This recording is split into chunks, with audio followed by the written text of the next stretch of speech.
In this series, lowimpact.org talks with people working to build a mutually owned, democratic, decentralised economy that builds community and doesn't destroy nature. We want to increase collaboration to bring about system change. Find links to the sites mentioned in the videos in the description below.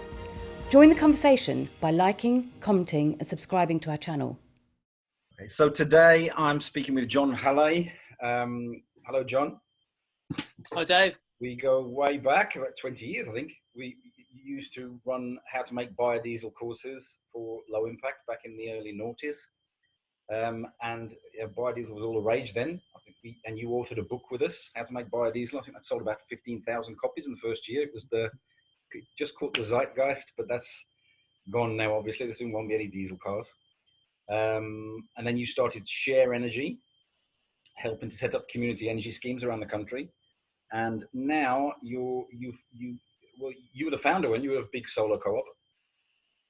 Yeah, it's really something that we're incubating within Sharenergy Co-op, I think is the best way of putting it. So okay. Big Solar Co-op doesn't even have a cooperative structure yet, but it will be an independent co-op. Right, okay. So before we go into the nuts and bolts of what the Big Solar Co-op is, what's your motivation for doing it? What problem are you hoping to solve with the Big Solar Co-op? Ultimately, the big problem is the climate crisis.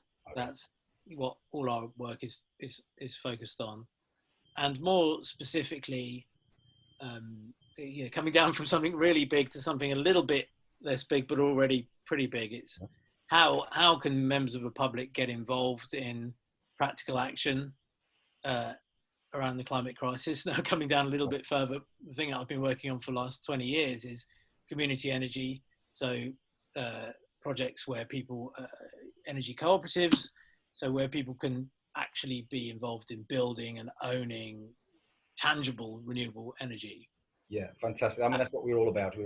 How people can get involved with this kind of stuff. So a lot of what comes out of that, some of what comes out of that is solar panels on roofs, and some of what comes out of it is empowerment for people to understanding their own abilities to change the world, and a lot of also quite sort of conventional nice things like jobs for people and support for small businesses and organisations.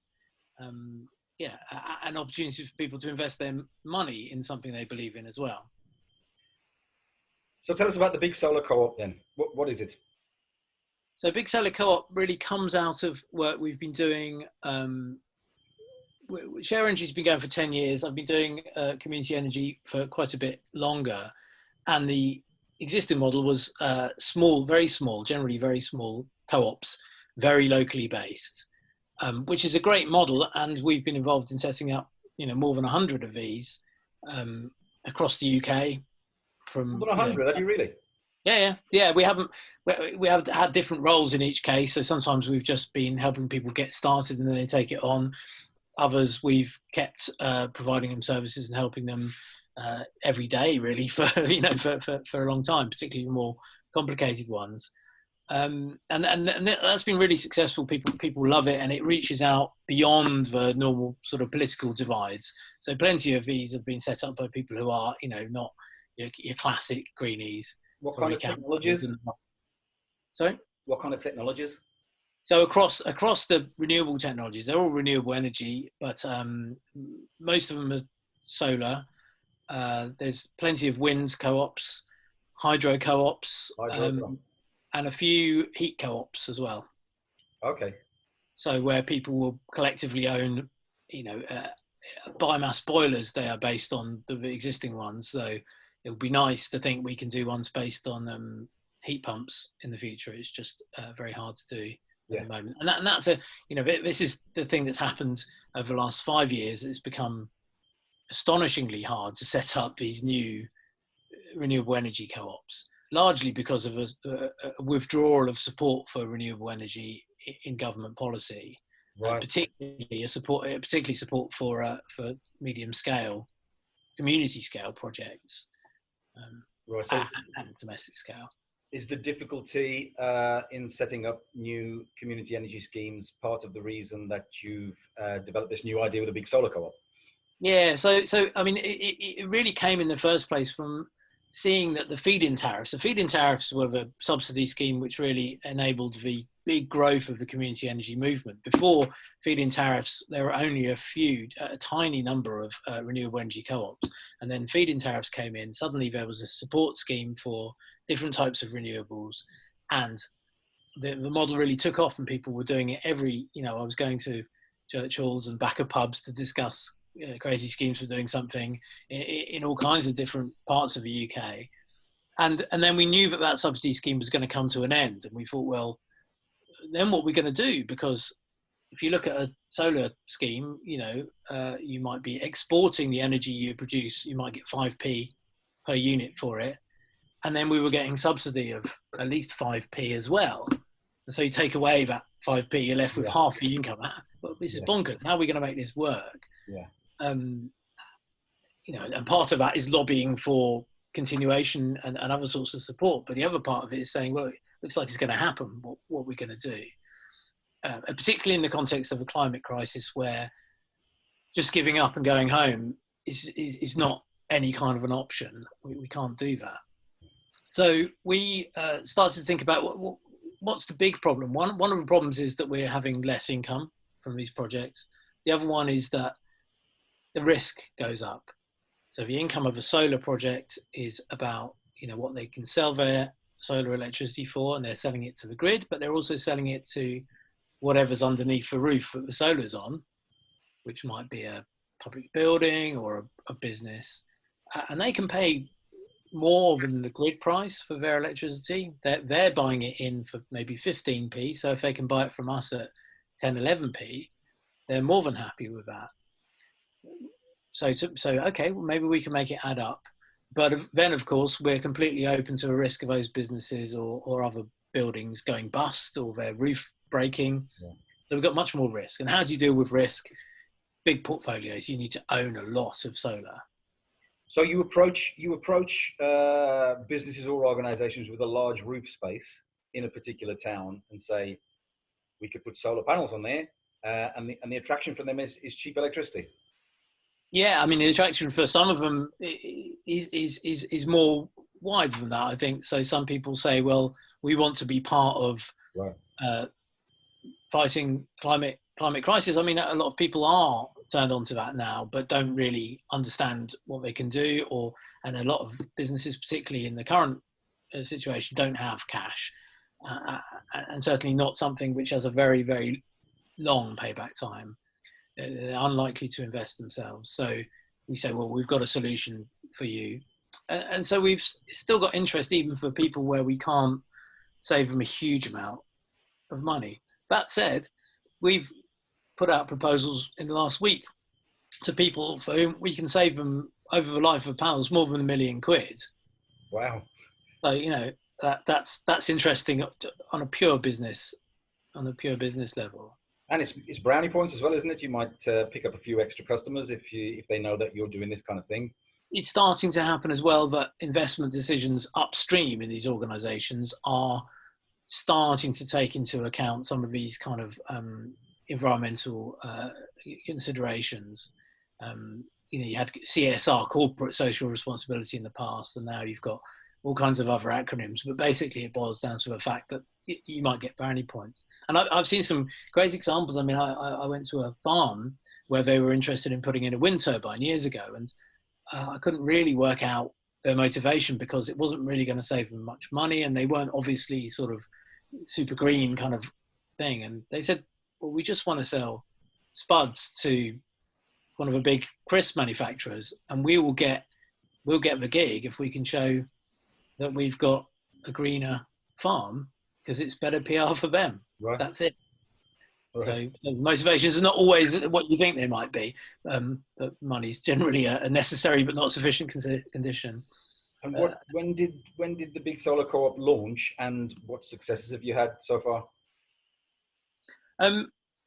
Shall I just go back very briefly to the other thing? So the two things. One thing was Big Solar Co-op was, can we make something big where we share the risks? Yeah.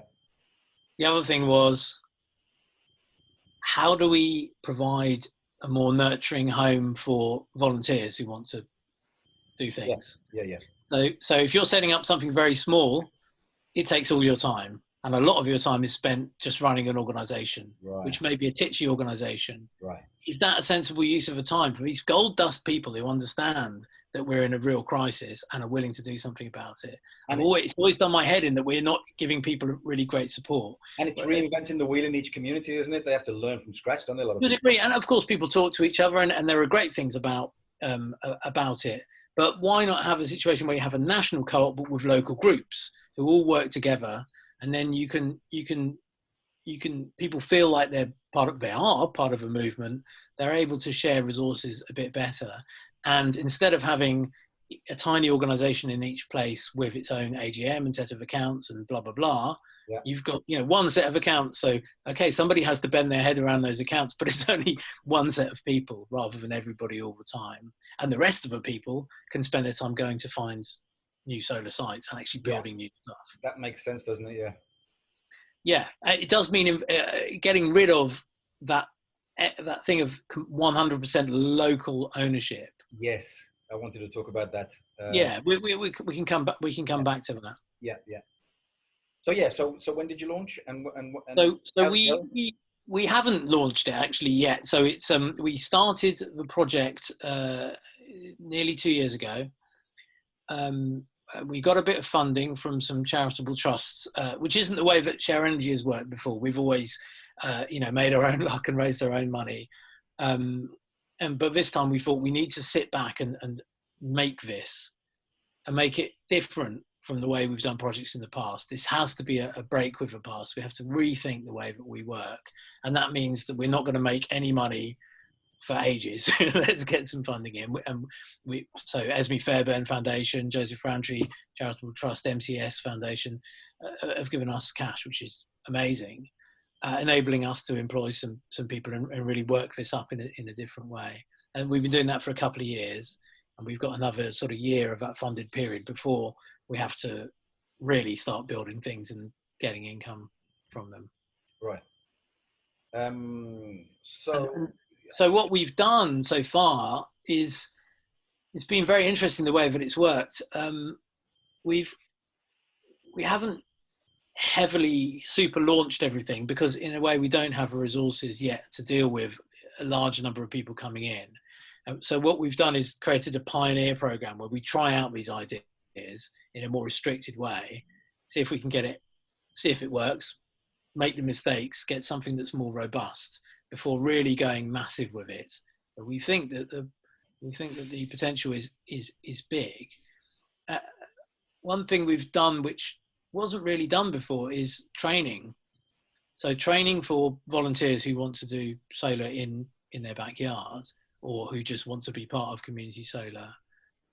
That's an interesting part actually, because there are roles for people who aren't very rooted in their locality, which is a large number of people these days. So in the past, it was like, unless you were a kind of really, really dedicated to your town or village, you might not feel that community energy was for you. Whereas now we've got people involved who are a lot more kind of,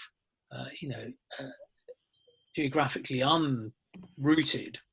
Well, that was my next question. What kind of people are you looking for and how can they get involved?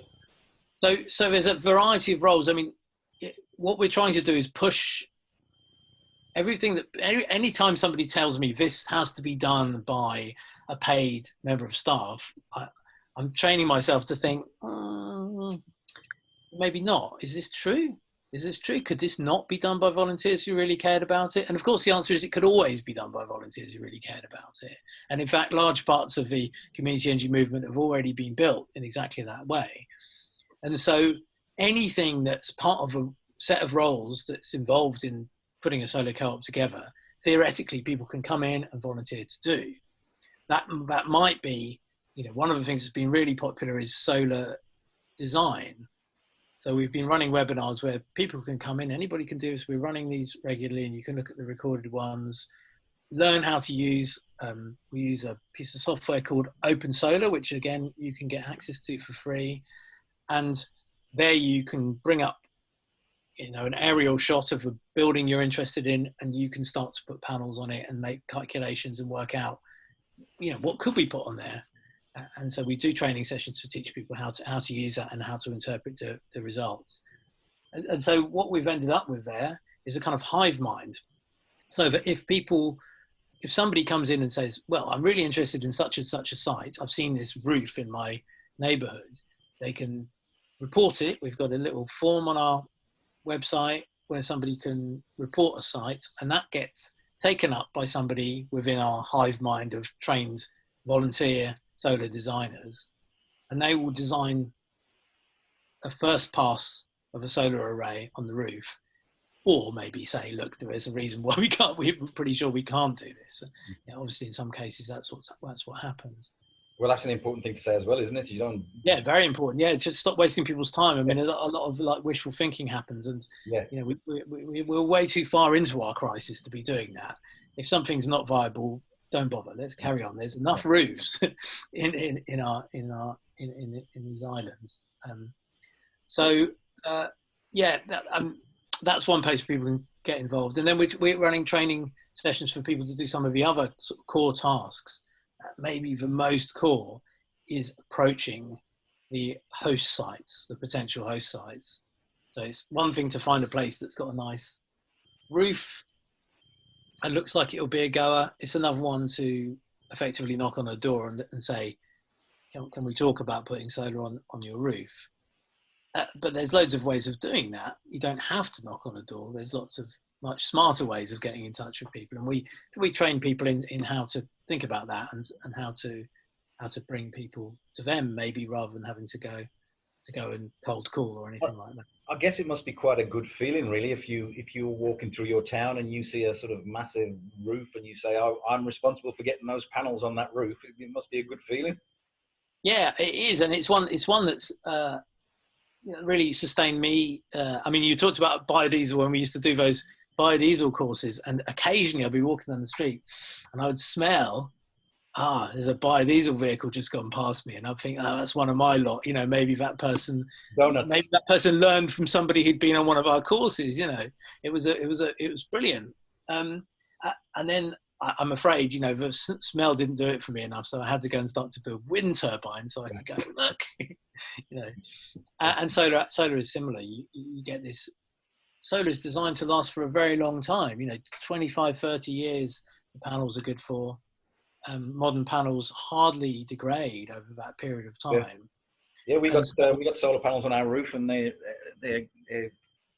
were told, 25 years they'll still be produced, and we get the feed-in tariff because we got in before the deadline, and once you're in, you get it for 25 years.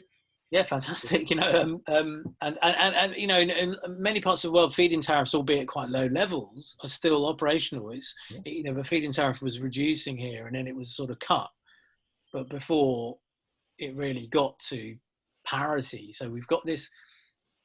Well, one of the things that's interesting with community energy projects is, do you try and do something? Is community ownership important enough in and of itself to do stuff that the commercials are doing?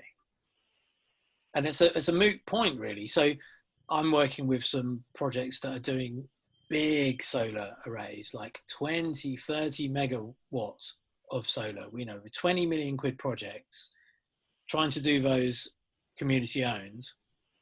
At the same time, there's lots of commercial organizations doing this too. And so on one hand, you're saying, well, let's keep some of this within community ownership. Let's have this cooperatively owned rather than owned by corporates. But the counter argument is to say, if capitalism is delivering decarbonisation, if capitalism red in tooth and claw, proper venture capital is doing it, why would we do it? Because we're too late in the crisis to be having this fight. Well, the good thing about Big Solar is we're putting solar on rooftops, and actually the economics of that are tight enough that really the commercials are not that active in that space because they just can't make money out of it. I mean, that there's another side of the argument for me as well, and it's about, I guess, decentralization of wealth and power, because wealth is becoming so concentrated in so few hands these days. It has massive implications for democracy, and so Yeah, has implications for what we can actually do at all. It does. It depends where you think we are at. You know, this goes into very broad questions about where are we at with the crisis. And I think it's a great mistake to say, you know, we've got to do everything through the current model because we haven't got time to do it any other way. Yeah. But I do think that I feel differently about this than when we first started working together, when I felt that the route towards decarbonisation had to go through decentralisation and mutualisation. Now, you know, that ship sailed. We're far too close to the deadlines to try and do it without also harnessing the power of you know, raw capital. Oh, for sure. I mean, if the big energy companies want to go renewable, yay. But I'm still much more interested in the decentralization of wealth and power generally, not just in the energy sector, but every sector. Of course, and you know, there's aspects to cooperatives that are you know, so well suited to an ecological mindset. You know, they're stable institutions which bake in democracy, and it's not just a random choice as a structure. It's something which is, you know, if you're going to have things which are sustainable and responsive and ecological and responsible, then that kind of scale and that kind of means of control is important. So yeah, but as it happens, we're also, and I think this is important to me, we're filling a niche which is currently underfulfilled. We go and speak to people. I mean, my colleagues went up on a trip last week. They were just telling me about it this morning, to speak to people who are running things like outdoor centres, a leather factory, a university, and all those people said the same thing, which is like, we'd love to have solar, but there's no way we're investing in it ourselves right now. So back to Big Solar Co-op. Yes, I guess you're looking for people who are concerned about what's happening, involved in their community, and quite entrepreneurial. No. Well, there's a range of different. This is the great thing, that actually to make a solar co-op work, you need a lot of different skills. One of the things co-ops do very badly is talk about what they're doing.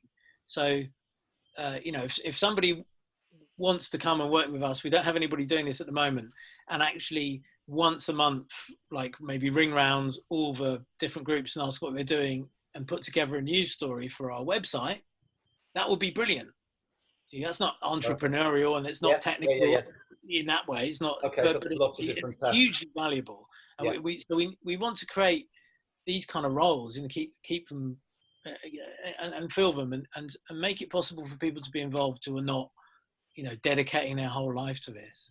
The other thing that's really important, I think, is that people often think, well, you know, I'm not particularly keyed into solar technology, but actually, in a way, the type of person that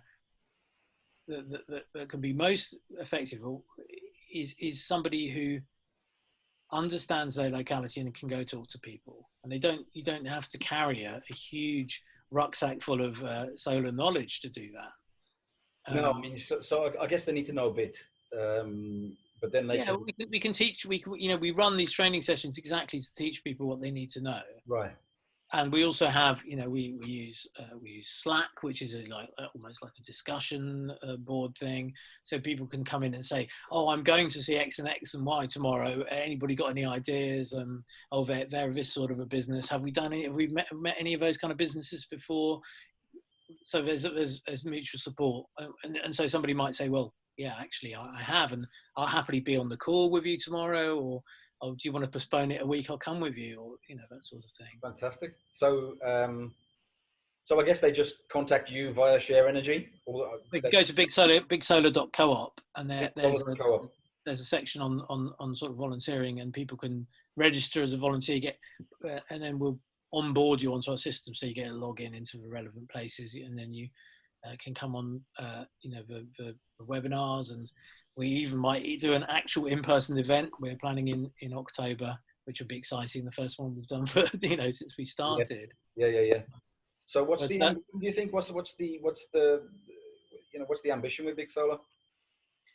So our ambition is to I mean, one part of the ambition is to kickstart community solar again, give it a shot in the arm, because actually there are still some community solar organisations that have managed to weather the end of subsidy, and they're continuing to work in their local area. I mean, there's great people like Brighton Energy Co-op, or West Community Energy, Bristol Energy Co-op, Low Carbon Hub in Oxford, Repowering London. But and EGNI Co-op in Wales, fantastic organisations. They got up to a certain size with feed-in tariffs, and they're able to keep rolling. But what about everywhere else? I mean, you'll notice that hardly any of those guys are even north of the M4, whereas there's a great big country out there. Yeah. There's very little community energy in the Midlands and North, really, and it's still pretty sunny. Okay. So can we take that model and make it work there? And can we work on sites which are not able to be done under the existing model? So that's our ambition. We've got stated ambition of building 100 megawatt of solar on roofs by 2025. So that's pretty ambitious. That would be. All right. So anybody out there who wants to get lots of solar installed in their town and wants to work with Jon, give him a shout through. Well, more importantly than work with me, to work with other people around the UK who are trying to do the same thing in their areas. Bigsolar.coop. Bigsolar.coop, yeah. COOP.